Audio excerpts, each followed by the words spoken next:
On va passer à la présentation suivante de M. Mehdi Ben Haj de Lapal. Donc, M. Belhaj de Lapal est un grand passionné des sujets de mer et du littoral, 21 ans d'expérience. Il est directeur de l'Observatoire de littoral à l'Agence de protection de l'aménagement du littoral et secrétaire général du cluster marine tunisien. Il est titulaire d'un diplôme d'ingénieur en génie civil et d'un diplôme d'études approfondies en mathématiques appliquées.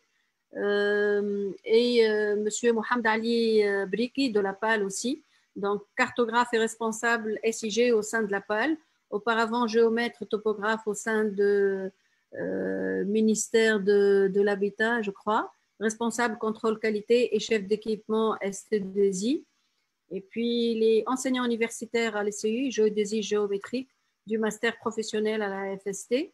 Et puis, enseignant également de la matière GPS et topographie au niveau du master professionnel à la faculté de sciences humaines. Sciences de Tunis ou c'est une autre? Je ne sais pas. FSHST, je ne connais pas l'abréviation. Sciences humaines et sociales de Tunis. Ah, d'accord. C'est à 9 avril. C'est ça. OK.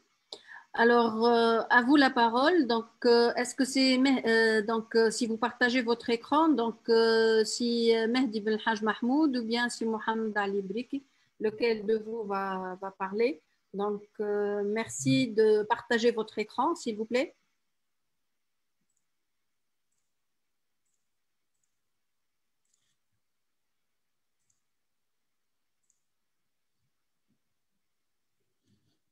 Bonjour à tous. Est-ce que vous arrivez à voir l'écran, c'est bon? Absolument, on le voit très bien. Si vous pouvez le mettre en diaporama, ça serait encore mieux, mais même comme ça, c'est lisible. On va faire ça.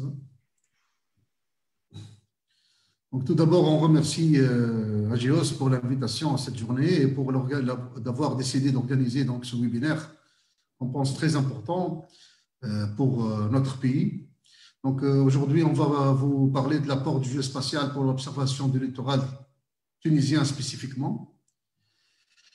Nous, on part du fait qu'un problème bien compris est un problème à moitié résolu. C'est très sage. Pour nous, le diagnostic de terrain est très important pour l'aide à la décision et savoir traiter les problèmes. Voilà ce qu'on traite en général, donc à identifier, à résoudre beaucoup de problèmes, donc, que ce soit du côté terrestre ou du côté marin. Et pour ça, donc, nous sommes en train de collecter des données et faire de la surveillance instantanée. Donc, comme vous pouvez voir sur ces figures, donc, il faut faire plusieurs couches de données, les combiner, les couplages avec les modèles numériques de terrain et pour trouver donc assez de données afin d'essayer donc d'aider à la prise de décision au bon moment surtout. On appelle ça la bonne gouvernance du littoral. Sinon donc c'est la cata quoi. Donc ici une image de la NOAA. On parle de Coastal Intelligence, ce sont les moyens d'acquisition des données parce qu'on n'utilise pas seulement des données classiques.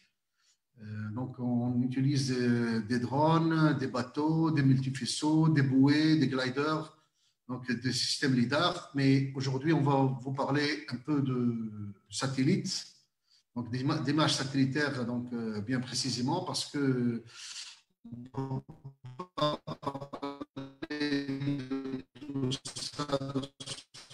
tout ce qu'on fait donc, dans un laps de temps aussi court. Donc, comme j'expliquais tout à l'heure, nous, on parle de recueil et croisement de données au sein de l'Observatoire du littoral. Et donc, la méthode de diagnostic pour nous est très importante pour savoir quoi faire. Parce que nous avons des problématiques économiques, sociales un peu distinctes.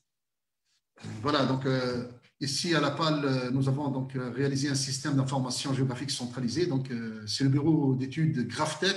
Bon, je salue notre ami Omar Gaffer, présent ici avec nous. Donc, Donc, on a essayé de combiner les bases de données qu'on a dans un seul système d'information géographique centralisé, à savoir la géomorphologie, les zones humides, le domaine public maritime et le reste.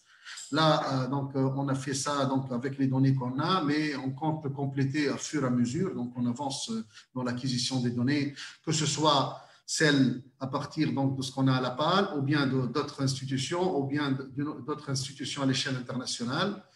Je vous montre juste un exemple ici donc, de base de données géomorphologie littorale qui est accessible à travers le GISWeb. Donc, pour juste vous montrer les couches de données qu'on a donc, combinées. Donc, vous pouvez tester ça sur le SIGAPAL, le site web, donc pas de problème. Aussi, ici, un exemple donc, de toutes les données qu'on a sur le golfe de Gabès et qu'on a mis en ligne aussi hein, pour les utilisateurs. Mais si quelqu'un a besoin de plus de données, donc plus de détails, donc on peut lui fournir donc, ce qu'il faut. Donc, ça dépend de la demande faite. Aussi, on travaille en étroite collaboration avec d'autres institutions, à savoir le Centre national de la cartographie et de la télédétection, donc surtout pour l'acquisition des cartes marines donc, et au fond. Donc, on a besoin de ça pour faire la modélisation numérique, donc des systèmes de réfraction en hydraulique maritime ou autres. Donc, nous avons plusieurs coopérations. Aussi, nous travaillons avec l'ETAP, donc, parce qu'ils ont beaucoup de données de terrain, entre autres les données de sismique réflexion, comme vous pouvez voir, c'est pour vraiment les champs pétroliers offshore. Et donc, on ne va pas quand même refaire les données 2 fois et 3 fois. Donc, on a des conventions pour échange de données. Aussi, avec le département énergétique, nous sommes en train de voir à travers les études qu'ils font, que ce soit avec la Banque mondiale ou d'autres institutions de financement international, où on peut implanter donc, les hydroliennes là, donc en offshore. Donc, nous sommes en train d'un peu recueillir tout genre de données. Ça, c'est ce qu'on fait comme opération, système d'information géographique, traitement des couches de données, donc manipulation, etc., vérification. Mais aussi, au sein de l'observatoire, on fait beaucoup de surveillance et d'observation instantanée, donc, parce qu'il y a beaucoup de problèmes sur le littoral tunisien, donc on ne vous le cache pas, que ce soit de pollution, de construction anarchique, etc.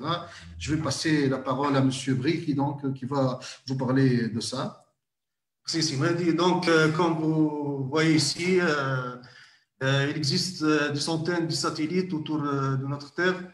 En fait, on peut voir ici le satellite du NASA, de la NASA, les différents et les multiples satellites de l'ESA pour l'Agence européenne spatiale. Il y a des centaines aussi de satellites. C'est environ la totalité des satellites autour de la Terre, c'est environ 1300 satellites qui tournent autour de notre Terre. Donc, pour les applications de la télédétection, on a plusieurs thématiques, soit dans les extensions, croissance urbaine, utilisation du sol, production agricole, etc. Ce sont des applications terrestres, comme on a fait tout à l'heure.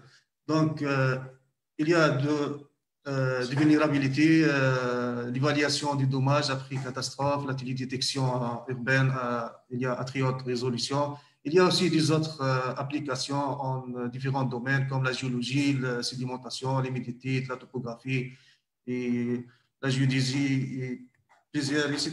Il y a beaucoup et multiples de domaines dans le domaine de télédétection.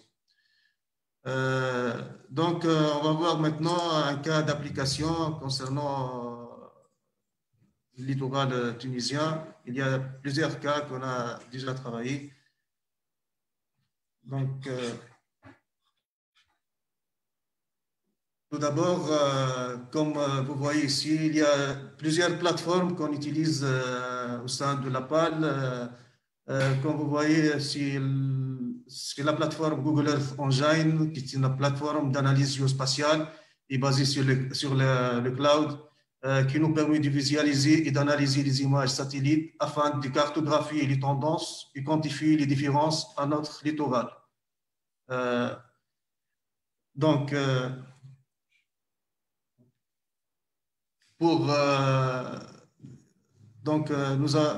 avons fait des encadrements avec des facultés. Il y a beaucoup d'étudiants qui ont fait du CG, du PFE avec nous à la PAL sur le thème de la télédétection. Comme vous voyez ici, c'est le cas de l'évolution des trade codes de Qalat Landless et son impact sur l'activité portuaire. Et aussi les littorales des Arzis, comme vous voyez, l'urbanisation et l'évolution des trade codes, une étude diachronique. Donc, aussi le cas du gouvernorat des sources, on a fait une application en télédétection de l'urbanisme, l'évolution des trade codes et la mise en place d'une solution web mapping. Donc, ici, c'est le cas du gouvernorat de Tunis, une étude d'évolution spatio-temporelle de l'urbanisation et des trade codes. Donc, ces études à partir des images satellites et du suivi et à partir de la télédétection. On peut voir ici une extraction à partir du SRTM, des zones des littorales qui sont en rouge. Ce sont des zones à haut risque de submersion par une élévation accélérée du niveau de la mer. Ce sont des zones d'altitude de moins 1 mètre dans la région de Rar Melah et Qalat Landless. Une surface environ de 3270 hectares. La détection de DPM, des installations sur le DPM, on peut détecter aussi par des images satellites. C'est le cas de Ras Al-Mal à Djerba. Donc, après, on a aussi les incendies. Le cas d'exemple d'incendie des Gamart, c'est qui a été en 2019. Oui. Si à partir de l'indice de végétation indéviée, aussi bien sur le cas de Rar el-Melah, c'est l'année dernière, cette année normalement, 2020, oui, c'est 2020, on peut voir avant l'image avant et après incendie. On peut détecter les incendies aussi. Aussi bien en 2020 aussi, sur la zone du Bizerte Sud, une surface de 800 hectares. Donc, on passe. Aussi, il y a la pollution. On a aussi la zone de Tazarka. Donc, on détecte une zone polluée, une surface polluée de 2,14 hectares. Donc, autre application sur la détermination de stagnation d'eau à partir d'indice d'eau, qui est le NDWE, en se basant sur les proches infrarouges, le moyen infrarouge. Donc, on peut voir la stagnation d'eau. La même méthode aussi pour la dernière 6 mois de septembre 2020, inondation au niveau du Mahdiya et Xorasef. En fait, on a détecté la zone de stagnation et on localise la zone inondée, les zones inondées. Donc, aussi, il y a le cas de Slimane ici, quand on a fait un diagnostic sur presque plus de 300 images SAT. Hein. Donc, il y a 2 dates exceptionnelles pour Slimane. C'est à gauche la date en 2016. On peut voir l'inondation au niveau de Sabra Slimane. Aussi bien dans les inondations de Nabel en 2018, on peut voir c'est une catastrophe. Hein. Donc, aussi bien l'observation au niveau la variation de couleur d'eau sur la turbidité de l'eau, sur le cas du lac Eshkel. Donc, je passe les paroles à M. Belhaj pour nous parler de la télédétection en mer. Hein.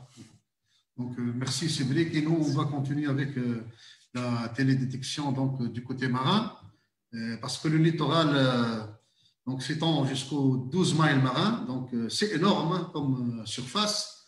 Et nous avons beaucoup d'applications, donc ne serait-ce qu'à propos de l'océanographie physique, donc tout ce qu'on parle de température, niveau d'eau, salinité, océanographie biologique aussi. La couleur de l'océan nous indique sur beaucoup donc, de phénomènes.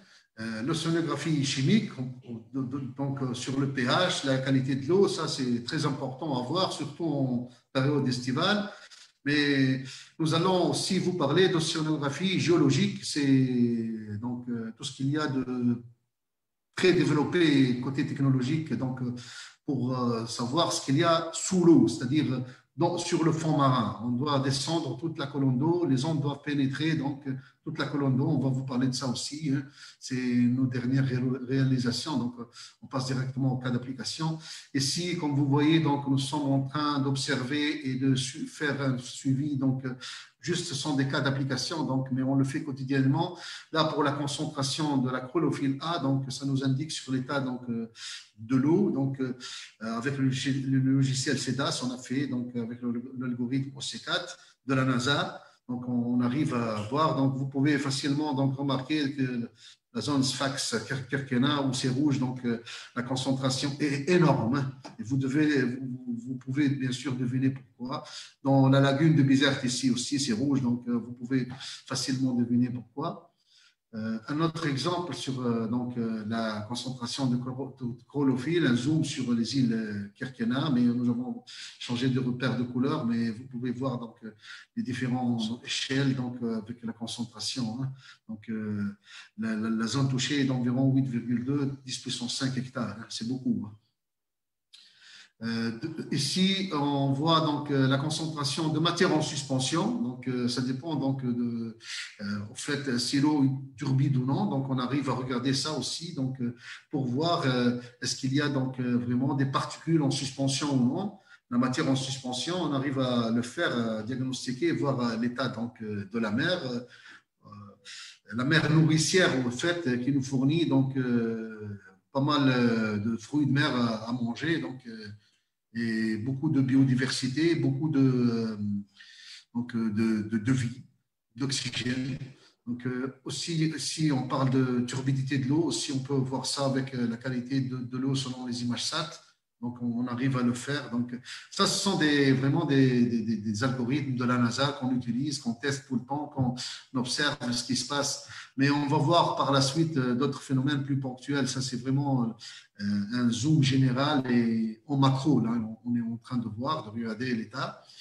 Comme vous pouvez voir ici, par exemple, si on prend la région donc, de Gabesville, centre-ville, donc, vous pouvez voir facilement ces taches noirâtres donc, où la pollution de l'eau est énorme. Donc, on est en train de suivre, de calculer les surfaces, de regarder, de faire le suivi. Mais donc, malheureusement, on espère un jour trouver des solutions. On ne reste pas au stade seulement de l'observation. Aussi, s'il y a de la pollution avec des hydrocarbures, on peut le détecter, comme l'exemple ici de cette qui semble petite ici, mais dans la région des îles, au large des îles de Kerkena, donc dans le sud des îles de Kerkena, mais en réalité, il s'agit de 150 hectares, c'est pas peu, hein, cette petite pollution ici, c'est énorme. Donc, avec les images Sentinel-1, radar Sentinel-1, donc on regarde ça. Aussi, ici, par exemple, quand il y a un accident de la Styre côté Bizerte, c'est l'étendue donc, de la pollution est allée jusqu'à 3700 hectares, c'est énorme, mais donc, il faut faire le suivi et ensuite prendre les décisions nécessaires pour donc, arrêter tout ça et faire diminuer les impacts. Mais on sait qu'il y a beaucoup d'impacts. Aussi, côté de Djerba, au fait, comme vous voyez ici, 12 000 hectares donc, touchés au mois de mai dernier. Donc, nous, normalement, on ne rate rien. Donc, on fait l'analyse de toutes les images de tout le littoral tunisien, donc 100%. Donc, s'il y a le moindre accident, on peut le détecter, on le détecte. La suite, donc, il faut réagir autrement, je pense. Voilà, donc aussi, on arrive à détecter donc, les blue algal, c'est-à-dire quand on a des phénomènes de multiplication d'algues marines toxiques. Donc, ceci s'est passé en 2019, en juin 2019, dans la région Sidi Mansour à Sfax, du côté de Taparora, donc 300, environ 400 hectares touchés. Donc, et vous comprenez qu'avec les pêcheurs, ça devient donc incontrôlable et les gens ont marre donc d'avoir ces situations. Il faut dépolluer. Donc, mais ces phénomènes sont répétitifs et avec donc la télédétection, le remote sensing, on arrive à quand même quantifier les surfaces touchées et analyser les problèmes. On va voir par la suite que parfois donc il faut anticiper et ne pas rester au stade seulement de l'observation. Donc, pour cette année, pour la première fois, donc, nous avons co-encadré donc, avec nos amis de l'INAT et de l'INSTM un sujet donc, de projet de fin d'études d'ingénierie donc, sur le HAB, donc, par détection spatiale dans le golfe de Gabès. Et on félicite donc l'étudiante Marratia pour ça. Et on pense avoir de très bonnes données et un très bon récap de la situation. Comme vous savez aussi, je vous montre juste à titre d'exemple les fameux OED, surtout le fameux OED de OED Mélian Arats. Donc, il y a beaucoup de choses qui sortent. Donc, il y a vraiment beaucoup de branchements clandestins. Et là, donc, on suit la situation de très près. Il y a beaucoup de pollution donc, en mer. Et malheureusement, donc, il faut trouver donc, des solutions pour ça. Mais l'observation existe, c'est-à-dire qu'on connaît le problème, on sait l'identifier. Il manque un peu d'analyse in situ de terrain pour à chaque fois vérifier si c'est les mêmes sources de pollution ou non. Maintenant, je passe la parole à M. Bricky pour vous parler des dernières nouveautés qu'on a faites à l'Observatoire. Merci, Mehdi. Donc, comme vous voyez ici, nous sommes en train de développer de méthodes pour déterminer le bathymétrique du littoral. Donc, le principe pour le Satellite Derivative Bathymetry, SDB, est de trouver une relation empirique entre la profondeur de l'eau et l'intensité de la lumière réfléchie. En fait, nous avons utilisé un modèle de régression linéaire entre les valeurs de profondeur et la réflectance de la lumière bleue et verte, bande 2 et bande 3 pour les images Sentinelle 2. Donc, comme vous voyez ici, c'est la zone de lac de Bizerte. Donc, la profondeur maximale, c'est du moins 8 mètres. Donc, c'est de nouveau. Maintenant, on va passer pour les perspectives littorales du Tunisien. Donc, on ne vous cache pas, nous sommes en train donc, de discuter avec nos collègues à la NASA. Donc, eux, ils sont plus avancés que nous, c'est normal. Donc, ils ont beaucoup de moyens mieux que nous, donc du savoir-faire aussi. Donc, nous, comme M. Mohamdani vient de le montrer, donc, nous sommes arrivés donc, à détecter et à faire sortir la bathymétrie du fond marin. Maintenant, on veut faire sortir donc, les composantes du fond marin, à savoir donc, l'écosystème benthique. Donc, on a vu qu'ils sont arrivés à faire ça aux États-Unis. Donc, on s'est dit pourquoi pas l'appliquer en Tunisie. Donc, nous avons assisté à un training avec eux. Donc, dernièrement, nous sommes en train de discuter donc, comment faire ça parce que aussi il faut des images anciennes, plus anciennes que ça, à différentes échelles spatio-temporelles. Donc, nous sommes en train de discuter pour faire ça. Et aussi, comme vous pouvez voir, nous avons donc vu comment on est en train de détecter ça sur les zones donc, à faible profondeur. C'est plus facile, donc avec des images hyperspectrales. Donc, et on a vu ce qu'ils ont fait et c'est super si on arrive à faire ça pour les cas tunisiens et surtout si on commence avec les îles. Nous avons déjà proposé donc le cas des îles Karkena pour travailler ensemble sur ça. Donc, c'est bien qu'on a trouvé donc, beaucoup de chercheurs qui veulent bien nous aider à faire ça. Et merci pour votre attention. Voilà. Merci beaucoup, Monsieur Mehdi Belhaj et Monsieur Mohamed Ali Briki pour cette belle présentation avec plusieurs cas de figure sur le littoral ou sur la partie marine. Je vois qu'il y a déjà quelques questions, donc c'est une présentation riche avec différents cas de figure. Il il y a une question de Madame Nabila Halouani qui vous dit, vous avez parlé d'un suivi instantané de l'évolution du littoral tunisien, mais est-ce que vous disposez de mesures instantanées et des enregistrements en ce qui concerne les régimes de houle? Ça, c'est une première question. Je préfère vous donner les questions et puis après, on vous laisse le temps de répondre. Il y a une deuxième, c'est le littoral, bien entendu, fait intervenir plusieurs intervenants, plusieurs organismes. L'observatoire dont vous parlez a pour rôle de centraliser les données sur le littoral. Comment se passe la mutualisation des données, la coordination entre les différents organismes dans la pratique? Et puis, je ne sais pas s'il y a d'autres questions. Est-ce qu'il y a d'autres questions? Ouais, ben, je préfère vous donner la parole pour répondre à ces deux questions en attendant qu'il y en a d'autres.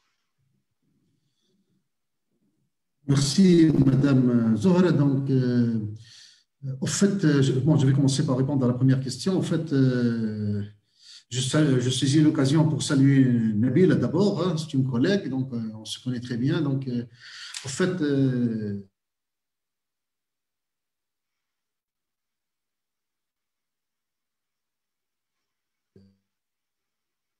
le son est coupé, on ne vous entend plus. Il y a tout un programme pour l'acquisition. Donc, vous arrivez à nous entendre ou non? C'est entrecoupé. Oui. Maintenant, c'est bon. Maintenant, c'est coupé? Non, maintenant, c'est bon. Donc, on arrive donc à faire… Oui, merci. Donc, j'ai dit qu'il y a un programme d'enregistrement des données hydrodynamiques, à savoir les courants marins donc, et les houles sur le littoral tunisien, qui n'a pas encore démarré. Donc, ce qu'on utilise aussi pour le moment pour faire les études, c'est les bases de données internationales, donc statistiques internationales de houles et de courants au large, qu'on arrive à faire propager donc, avec les modèles numériques jusqu'à la côte, les modèles de réfraction surtout, mais il faut encore attendre un peu pour les enregistrements.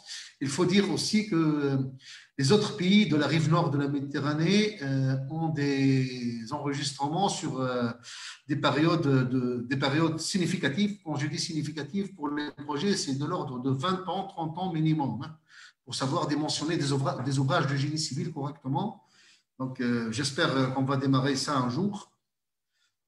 Pour la question donc, de la mutualisation des données de Nesrine, je la remercie encore donc, pour avoir pensé à organiser cette très belle journée. Donc, c'est vrai, hein, il faut recueillir beaucoup de données de beaucoup d'organismes qui interviennent ensemble sur le littoral. Ce n'est pas une tâche facile. Il y a beaucoup de gens qui sont réticents. Oui, donc cette mentalité de partage des données ne peut faire que du bien pour le pays. C'est comme vous pouvez voir, donc nous, on est toujours en contact avec l'étranger, avec les États-Unis et l'Europe. Le nombre et la quantité de données qu'on trouve sur la Tunisie même, pas seulement sur l'étranger, est énorme. Voilà, donc on espère un jour avoir l'accès directement au numérique avec le dernier décret gouvernemental donc, de juin 2020, de pouvoir accéder à une administration libre et les universités, parce que, comme a montré tout à l'heure M. Brick, pour les projets de fin d'études et les masters que nous sommes en train de co-encadrer, on a tout de suite compris, on a cette conviction qu'il faut toujours avoir une ouverture sur l'université. On ne peut pas donc faire, ça ne peut pas marcher les professionnels seuls et les universitaires, les chercheurs seuls. Ça ne peut marcher qu'en duo. Donc, voilà un peu pour répondre à ces deux belles questions.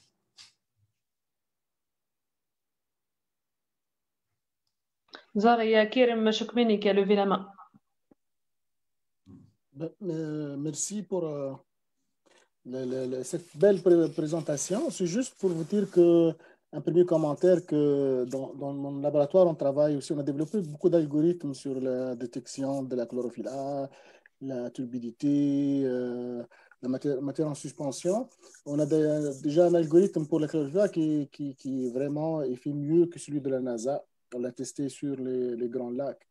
Il fait la distinction entre la matière en suspension d'origine phytoplanctique et les matières. Vous pouvez en tout cas vous contacter, je peux vous envoyer l'article qui traite de cet algorithme.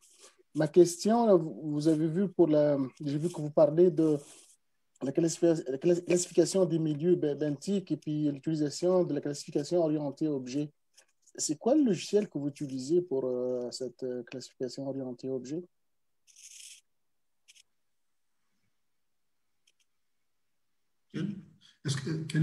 Vous avez dit quel est le logiciel que vous utilisez pour la classification, c'est ça? Orienté classification objet. Oui, orienté objet, là, Object-Based Classification, utilisé pour les milieux benthiques. Ah, pour la benthique. Oui. Vous parlez des 2 dernières diapos, c'est ça? Exact. On a dit qu'on va faire ça, hein, ce sont les perspectives. Ah, okay. Non, ça, c'est les perspectives. Parce que déjà, on a vu qu'aux États-Unis, ils sont arrivés à faire ça. Alors, on leur a demandé de nous aider à faire ça. Là, on est arrivé au stade de vraiment, c'est-à-dire de faire la bathymétrie, c'est là, à partir des images satellites, mais pas encore au benthique. Hein. Donc, en fait, ce travail que vous voyez d'observation, on l'a fait, donc on a commencé à le faire maintenant depuis 2018. Ça fait juste 2 années qu'on fonctionne comme ça, ces observations. Et aussi, Monsieur Kerm, je suis très content de vous voir ici. Donc, on va certainement, si vous voulez, collaborer ensemble. Mais je vous dis tout de suite, le plus grand problème en Tunisie, c'est d'avoir accès aux images satellites. Donc, ça, c'est le grand problème. Ça dépend desquels. Est-ce que c'est les satellites payants? Ah, les très haute résolution? On parle des Pléiades, surtout des Pléiades. Donc, on a du mal à voir ça. Donc, mais c'est des données payantes, c'est ça, toujours. Tout le monde. Oui. Pléiades, c'est des données payantes. Oui, vous le savez. Ça, c'est le problème pour tout le monde. Même, il faut avoir des budgets pour pouvoir accéder. Ça reste que c'est le plus possible qu'on veut essayer de faire des algorithmes pour les données gratuites. Ouais. Parce que on ne peut pas faire une couverture systématique récurrente sur le territoire avec des images là, comme ça, comme Planète ou comme Pléiade ou les gens qui ont Digital Globe, c'est trop cher. Oui, tout à fait. Il y avait une autre question, et moi-même j'avais cette question. Est-ce que pour tout ce qui est teneur en chlorophylle, phytoplancton et tout ce que vous avez, est-ce qu'il y a des mesures sur terrain pour validation ou c'est juste des algorithmes que vous utilisez? Y a-t-il des vérifications et des mesures d'échantillons analysés au laboratoire et avec des résultats qui ont permis la validation des ordres de grandeur? Pour la chlorophylle, non. Et on a demandé à nos collègues de l'INSTM de nous fournir quelques données pour voir où on se trouve. Donc, nous avons seulement eu des résultats pour les Blue Malgal du côté de Sfax et donc, côté golfe de Gabès, grâce à Madame Esma Hamza, donc la directrice régionale de l'INSTM à Sfax. Sinon, pour le reste, on attend encore d'affiler les relations et de travailler avec les chercheurs. C'est pour ça que, parce que je vois le nombre de publications par année et le nombre de sujets encadrés, et nous nous sommes dit qu'il faut travailler certainement avec ces gens. Donc, parce qu'il y a des mesures de terrain, certainement, il faut les exploiter pour faire la concordance, le couplage et regarder l'ordre de comparaison. C'est très important, ça. Oui. En tout cas, merci beaucoup.